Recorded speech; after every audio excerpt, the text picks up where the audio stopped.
কিয়ামতের দিন নবী সাল্লাল্লাহু আলাইহি ওয়াসাল্লামের কাছে কোরআনে আছে ফাকাইফা ইযা জিনা মিন কুল্লি উম্মাতিন বিশাহীদ ওয়া জিনা বিকা আলা হাউলা'i শাহীদা। নবীকে বলছে আল্লাহ বন্ধু আপনার উম্মতের প্রত্যেকের আমলনামা আমি আপনার হাতে দেখাবো, আপনার হাতে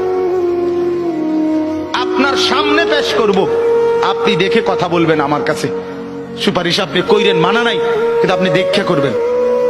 রাসূলুল্লাহ সাল্লাল্লাহু আলাইহি ওয়াসাল্লাম যদি হাসরের ময়দানে এরকম আমলনামা খুলে উল্টায় আর পৃষ্ঠার পর পৃষ্ঠা দেখে ফজর নাই, জোহর নাই, আসর নাই, মাগরিব নাই, ইশা নাই, শনিবার রবিবার, মদ জুয়া, অবৈধ উপার্জন, গান বাদ্য, নাটক, সিনেমা, জিনা, ব্যভিচার, বেহায়া, বেপর্দা সব উল্টায়। আল্লাহর নবী সাল্লাল্লাহু আলাইহি ওয়াসাল্লাম তখন বলবে উম্মত কি এটা? উম্মত আমার 23 বছরের এত চোখের পানির কথা একবারও মনে হয় নাই? কি আনছো এটা আমারে? উম্মত তুমি জানো না আমি যে তায়েফের পাথরের আঘাতে পুরা পিঠ চালনির মতো ঝাঁঝরা বানায় ফেলছে আমার?